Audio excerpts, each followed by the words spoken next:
వాస్తు అనేది దిక్కులు మూలల మీద ఆధారపడినటువంటి శాస్త్రం. మరి ఆ దిక్కులు తెలియకుండా వాస్తుని ఎలా చూస్తాము? అదేంటండి, దిక్కులు తెలియవా, చిన్నప్పటి నుంచి తెలుసు అంటారా? ఇక్కడే వాస్తుకు సంబంధించిన అసలు పొరపాటు జరుగుతుంది.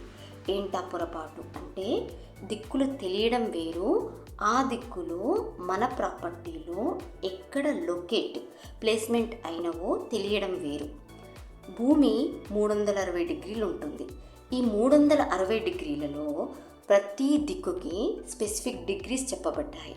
అంటే ఎలాగా, 0 డిగ్రీస్ వచ్చేసి నార్త్ ఉత్తరము, 90 డిగ్రీస్ వచ్చి ఈస్ట్ తూర్పు, 180 డిగ్రీస్ సౌత్ దక్షిణము, 270 డిగ్రీస్ వెస్ట్ పడమరగా చెప్పారు.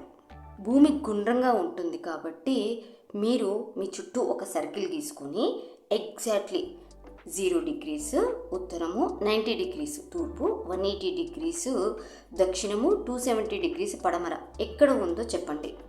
చెప్పలేరు. మీరే కాదు, ఎవరూ చెప్పలేరు.